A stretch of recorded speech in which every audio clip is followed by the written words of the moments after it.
নির্বাচন আসলেই এদেশের বেশ কিছু রাজনৈতিক দলের মনে হয় যে জনগণের দেশে আছে, আর নির্বাচন যখন শেষ হয়ে যায় তখন আর জনগণের কথা মনে থাকে না। আমি কেন বললাম এই কথা? কারণ নির্বাচন আসলেই মনে হয় যে এদেশের জনগণের কিছু চাহিদা আছে, জনগণের কিছু অধিকার রয়েছে, জনগণকে কিছু প্রতিশ্রুতি দিতে হবে, মিথ্যা প্রতিশ্রুতি, তো সেইগুলি দিয়ে যায়। আর এই কথাগুলো বলতেছি তারও কিছু প্রমাণ রয়েছে। যে দেখেন, ফ্যামিলি কার্ডের কথা বলি, কৃষক কার্ড, ফ্যামিলি কার্ড, আমরা সকলেই জানি যে সাম্প্রতিক সময়ে একটা আমাদের মানে তরুণ প্রজন্মের দেশনায়ক জনাব তারেক রহমান স্যার বলেছে ফ্যামিলি কার্ড এবং কৃষক কার্ডের কথা, যিনি এগুলি দিবে। তো এখানে যেটা বুঝলাম যে 4 কোটি পরিবার নাকি রয়েছে বাংলাদেশে, মানে গরিব, হতদরিদ্র। তো আমি ধরে নিলাম যে আমরা 4 কোটি মানুষই রয়েছি, বেশি নেই। 4 কোটি মানুষকে যদি ফ্যামিলি কার্ড দেওয়া হয় এবং প্রত্যেকটা কার্ডে 2,500 করে টাকা দেওয়া হবে, এটাই পর্যন্ত আমি শুনেছি। আর কৃষক কার্ডগুলোতে দেওয়া হবে 3,000 টাকা করে। এখন অবশ্যই এটা ভালো, আমরা জনগণ যারা আছি সেটা মনে করি যে হ্যাঁ, এটা আমাদের একটা নাগরিক অধিকার আসছে, এটা খুব ভালো। কিন্তু আরেকটা হিসাবকে আমরা কখনো করিনি। বিগত দিনের যেই নির্বাচিত সরকারগুলি ছিল তারা বিভিন্ন সময় মিথ্যা প্রতিশ্রুতি দিয়ে এসেছে, বিশেষ করে আমাদের বাপ চাচা দাদারা যারা ছিল তাদের আমলে, কারণ তারা এগুলি কিছু হিসাব করে নাই। কিন্তু এখন নতুন প্রজন্ম কিন্তু খুব স্মার্ট, তাদের চিন্তাধারা কিন্তু অনেক এগিয়ে, তো এরা কিন্তু হিসাবগুলি করে।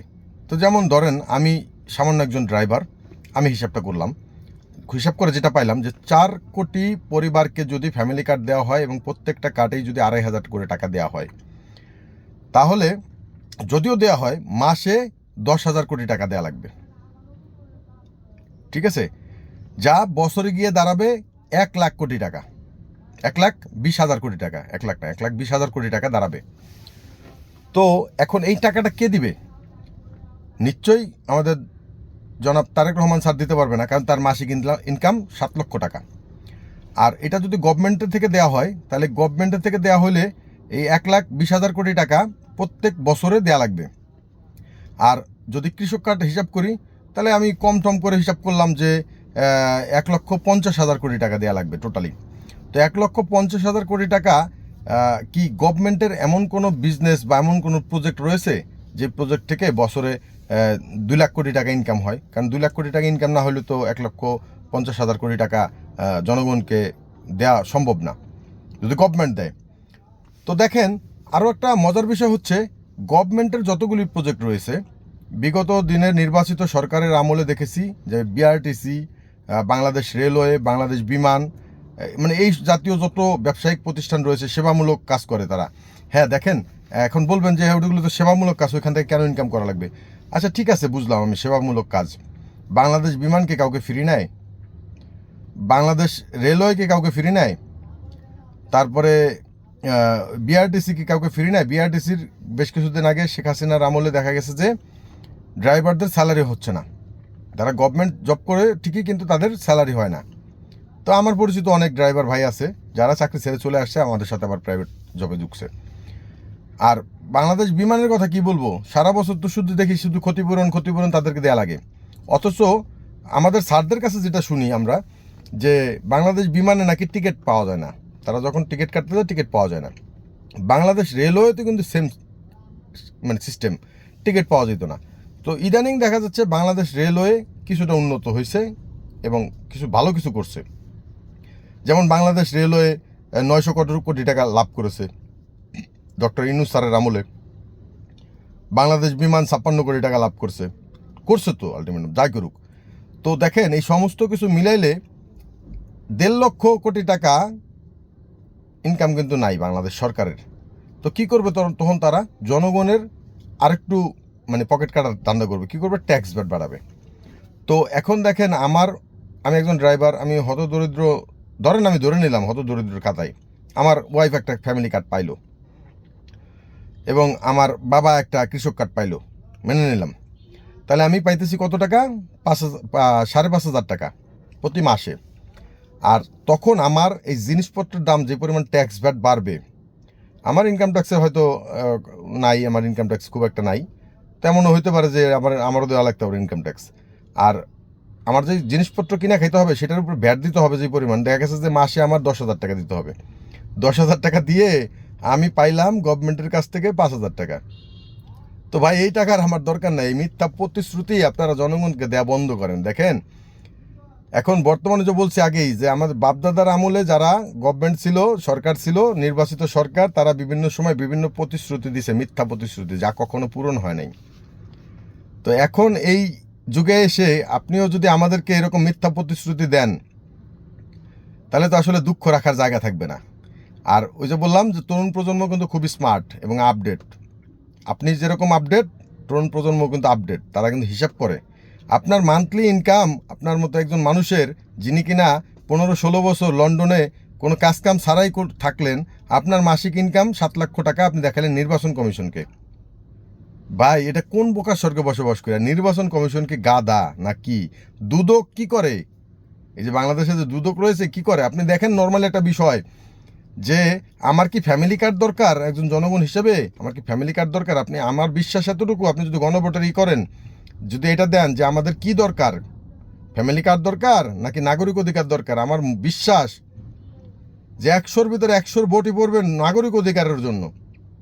নাগরিক অধিকার নামমাত্র আমরা কি পাচ্ছি? নাগরিক অধিকার আমি যে ট্যাক্স ব্যাট দিতেছি বা যা কিছু করতেছি এদেশে, আমি বিনিময়ে নাগরিক অধিকার কি পাচ্ছি? ভাই নর্মালি একটা কথা বলি, আমি একজন ড্রাইভার এদেশের। বিগত দিনের সরকার শেখ হাসিনার আমলে একটা সড়ক দুর্ঘটনা হয়েছিল, এটা তো সবারই মনে আছে, 2018 সালে জাবালানুর পরিবহনে। তখন স্টুডেন্টরা রাস্তা ব্লক করছিল, ড্রাইভারদের মানে বিভিন্ন মানে হেনস্থা করছে। তো তারপরে গভর্নমেন্ট কি করলো, সেই স্টুডেন্টের সাপোর্ট নিয়ে ড্রাইভারদের জন্য সড়ক আইন পাশ করলো 2018, যেখানে ড্রাইভারদের কি করলো, ফাঁসির আসামি বানালো। ঠিক আছে, অথচ দেখেন সারা ওয়ার্ল্ডের ভিতরে সবচেয়ে রিস্কজনক পেশা হচ্ছে ড্রাইভিং পেশা।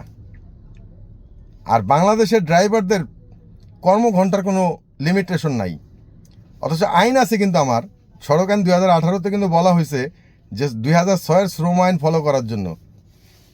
এখন আমি তো ফলো করতেছি, আমার নিয়োগকর্তা যারা আছেন তারা কি ফলো করতেছেন?